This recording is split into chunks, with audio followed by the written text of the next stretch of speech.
मित्रांनो नमस्कार। पुन्हा एकदा तुम्हा सगळ्यांचं स्वागत। यशासाठीचा प्रवास करत असताना आपल्या आतमध्ये असणाऱ्या गुणांचा आपल्याला कस लावावा लागतो। आजची थीम आपल्या आतमध्ये असणाऱ्या एका गुणाशी संबंधितच आहे। यश मिळवायचं म्हटलं की लढाऊ वृत्ती, लढाऊ बाणा आपल्यामध्ये असावा लागतो। आणि हे लढणं कोणाच्या विरोधात नसतं, तर हे लढणं जे असतं ते स्वतःच्या आतमध्ये मागे खेचणारा जो भाग आहे त्याच्या विरोधातच असतं। आजची आपण थीम त्याच्याशी संबंधित घेतोय, तर मग एक जुन्या काळातली गोष्ट, पॅराबल, स्टोरी घेऊन टाकूयात। हा लढायांचा कालावधी होता। तशा लढाया चांगल्या नसतात, पण आपल्या गोष्टीसाठी म्हणून आपण लढाई विचारात घेऊया। तर अशी लढाई आहे, दोन सैन्य समोरासमोर आलेले आहेत, पण अत्यंत नीतिमत्तेनं लढाई करायचा हा कालावधी आहे। सूर्यास्त झाला की हे सैन्य शांतपणे आपापल्या तंबूत थांबतं। सूर्योदय झाला की मगच लढाई सुरू होते। तर अशी 2-3 दिवसाची लढाई झाली आहे आणि एका बाजूचं जे सैन्य आहे ते आता बऱ्यापैकी थकलंय। ते जे सैन्य आहे त्याला असं वाटतंय की आपण काही आता जिंकणार नाहीये। त्या सैन्याचं मनोधैर्य खचत चाललंय, कारण विरुद्ध बाजूला जे सैन्य आहे त्यांच्याकडं आधुनिक सामग्री जास्त आहे, त्यांची संख्या देखील जास्त आहे। आणि आता हा जो सेनापती आहे त्याच्या लक्षात आलंय की आपल्या सैन्याचं मनोधैर्य खच्ची होत चाललंय। आणि त्या दिवशी संध्याकाळी लढाई संपल्यावर त्याने आपल्या सगळ्या सैनिकांना एकत्र केलं आणि त्यांना सांगितलं की हे बघा, आता आपल्याला ही लढाई जिंकायची आहे आणि मला खात्री आहे की आपण ही लढाई जिंकणारच आहे। तरीसुद्धा समोरच्या सैनिकांच्या चेहऱ्यावरचे भाव काही बदलत नव्हते। तेव्हा तो म्हणाला, आता आपण एक गोष्ट करणार आहोत।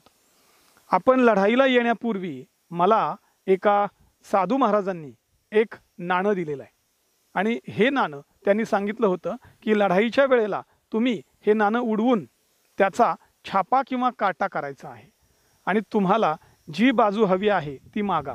जर तुम्हाला जी हवी आहे ती पडली तर ती लढाई तुम्ही नक्की जिंकणार। तेव्हा त्यांनी सैनिकांना सांगितलं की आपल्याला जी बाजू हवी आहे ती आता आपण मागणार आहोत। सगळ्यांचा प्रमुख सेनापती म्हणून त्यांनी सांगितलं की आपण छापा मागूया आणि त्यांनी त्यातल्या एका सैनिकाला बोलवलं, त्याला सांगितलं हे नाणं घे आणि तू आता हे हवेत उडव। त्या सैनिकाने ते नाणं हवेत उडवलं, नाणं खाली पडलं। सगळ्यांचे श्वास रोखलेले होते, नेमकं काय आलंय, आणि सगळीकडे जल्लोष झाला। छापा आलेला होता, छापा आपण जिंकणार, छापा आपण जिंकणार। सगळ्या सैन्यामध्ये चैतन्य पसरलं। दुसऱ्या दिवशीचा सूर्योदय कधी होतोय याचीच सगळी वाट बघत होते। त्या लढाईचा निकाल काय लागला असेल, ते सैन्य जिंकलं। आता त्या साधू महाराजांनी जे दिलेलं नाणं होतं त्या नाण्यामुळे ते सैन्य जिंकलं असं तुम्हाला वाटतंय का? गंमत अशी होती की ते जे नाणं होतं ते सेनापतींनी स्वतःच तयार करून घेतलेलं होतं। त्या नाण्याच्या दोन्ही बाजूला फक्त छापाच होता। फक्त आणि फक्त आपल्या सैन्याचं मनोबल उंचवण्यासाठी त्याने छापा याची गिमिक, याची ट्रिक केलेली होती। सैनिकांना असं वाटलं की आपल्याला आता आशीर्वाद लाभलेले आहेत, शुभ संकेत मिळालेला आहे, त्यामुळे ही लढाई आपणच जिंकणार आहोत। आपलं यश मिळवत असताना आपल्याला सुद्धा मध्ये मध्ये नैराश्य येऊ शकतं। अशा वेळेला आपलं यश आपण बाहेरच्या घटकांवर अवलंबून आहे असं मानतो, किंवा ती जी चालण्याची वाट आहे, तो जो चालण्याचा रस्ता आहे तो आता काही आपल्याला जमत नाहीये असंही वाटू शकतं। आपण अर्ध्यात सोडून देऊ शकतो। अशा वेळेला हा मनातला छापा काट्याचा जो खेळ आहे तो फार घातक ठरतो। आपल्याला हे पक्क माहिती असायला हवं की आपलं नाणं खणखणीत आहे, त्यामुळं आपण ते कसंही टॉस केलं तरी आपल्याला हवी असणारीच बाजू येणार आहे, आपल्याला हवं असणारं यशच मिळणार आहे।